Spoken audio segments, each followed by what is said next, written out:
Should we be considering Arsenal as serious title contenders for the season 2023-2024? Hi guys, welcome back to my YouTube channel, Football with Priscilla. I'm Priscilla, obviously. So hi guys, welcome back to my YouTube channel. Ladies and gentlemen, I don't want to say this and I hate to say this, but I'm getting scared of Arsenal. Listen, I am not an Arsenal fan. I enjoy bantering Arsenal, but what we don't want as a league is allow Arsenal to gain confidence, the confidence that they got from beating Man City today. No, we don't want to let Arsenal do that. So today, ladies and gentlemen, I just want to talk about the Arsenal versus Man City game, which was very boring, by the way. But before we get into the video for today, make sure you share, like, and subscribe. Make sure you share, like, and subscribe, and turn your notifications on to know when next I post a video. Listen, ladies and gentlemen, it was an Arsenal versus Man City game. We expected it to be intense. We expected it to be dramatic. But what did they give us? They gave us average, boring football. First of all, for me, I honestly believe both of them were afraid of each other. Man City are practically limping at this point because they don't have their best players, and Arsenal kind of knew that. But again, Arsenal was aware of last season how they took the game to Man City, and that's the last thing you want to do, to take the game against Man City. So Arsenal were kind of playing it safe and countered where they could counter. So it was kind of boring because both teams knew their flaws and they were playing in and within themselves. So the game was actually boring. But hey, Arsenal managed to find a way. So I'm just going to talk about a few points that I gathered from this Arsenal versus Man City game. And I'm going to talk about Arsenal first. For me, I think Arsenal were playing it safe, and I think this is what Arteta should have done last season.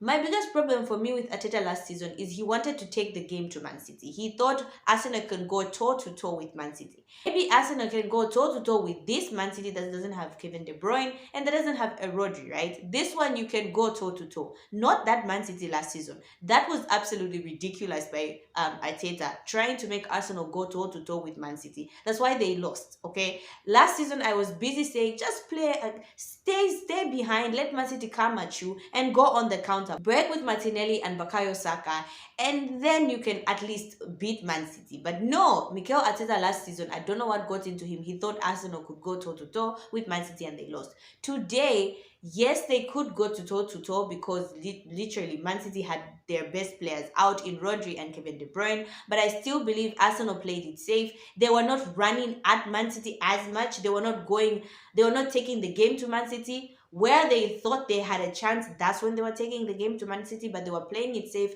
and I think they played it well today. I think Mikel Arteta's tactics today were good. Granted, Man City really didn't play well today. Without Kevin De Bruyne and without Rodri being the glue on that midfield, Man City can be gotten at, and I think Arteta saw that. So listen, Arsenal played their cards well. Another thing I noticed in that game is Arsenal actually missed Bukayo Saka. On that right side, actually, there was no one who was running at the defenders as well as Bukayo Saka. Now listen, for me, I don't rate Gabriel Jesus. I'm not afraid to say that. I don't rate the guy. So when I saw that Gabriel Jesus was starting off of the right, I was like, yeah, there's no threat that side. Yes, he tried. He kept on going into the middle, and I feel like the right side for Arsenal was not being utilized.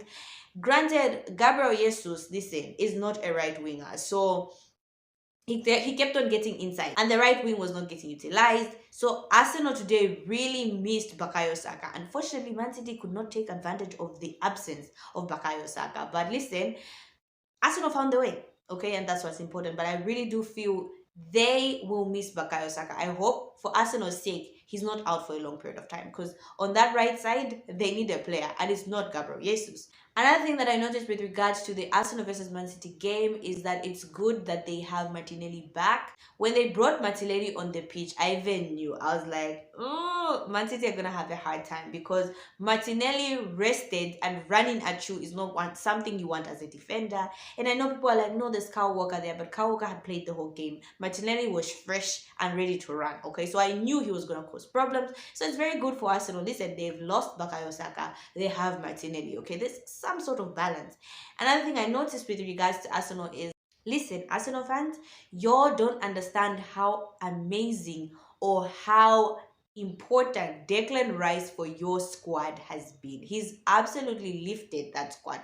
I don't think Arsenal could have carried on the game the way they did without a Declan Rice there.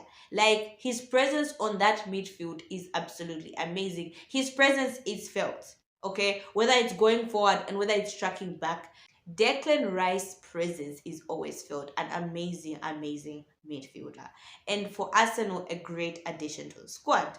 Now let's go to Man City, who disappointed me. Listen, I was expecting a let's laugh at Arsenal today. Man City really disappointed me. And you know, I was having a conversation with my brother on Friday, and he said Man City would win. And I just said, no, I have a feeling Arsenal would win. I just had a feeling Arsenal would win. Man City have a lot of problems, and the biggest problems they have is the fact that they don't have their stars, right? Kevin De Bruyne is the glue in that team. We could see how Man City missed Kevin De Bruyne.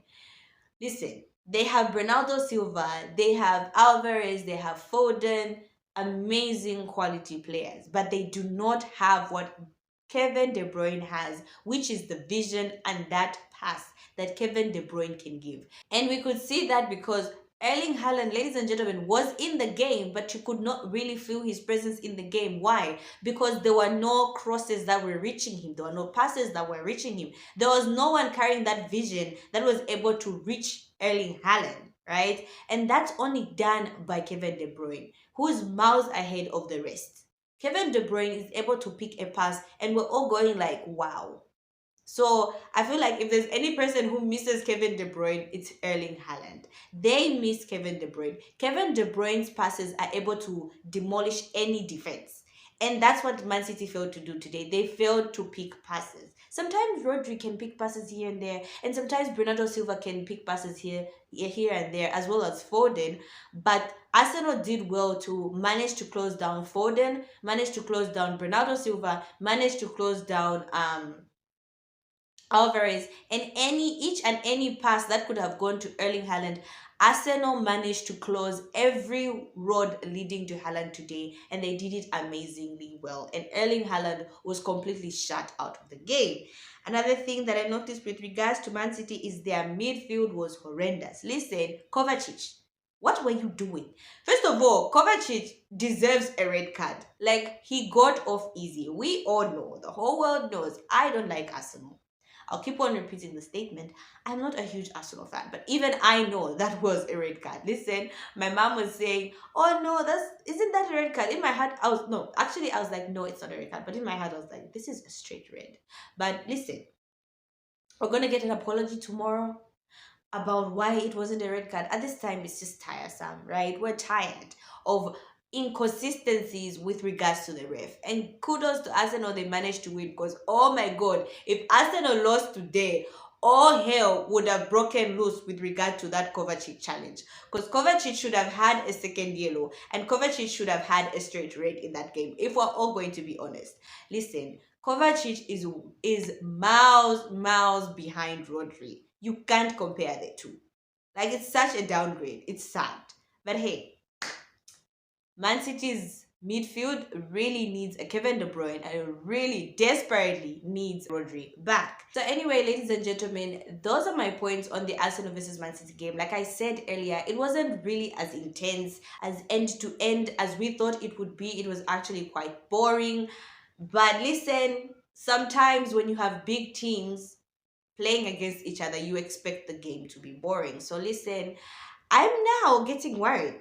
If Arsenal can beat Man City, they're going to get the confidence that they can beat anyone. So I'm hoping Liverpool and Manchester United can do something to stop Arsenal. We don't want Arsenal to believe they can win the Premier League, because if Arsenal go on a run, no one will be able to stop them. With regards to Man City, listen, I know people are saying Man City is done, Man City this, and listen, of all the years I've watched Man City, if there's one thing I have learned, don't ever take Man City out of the conversation of winning the Premier League just because they've lost a few games.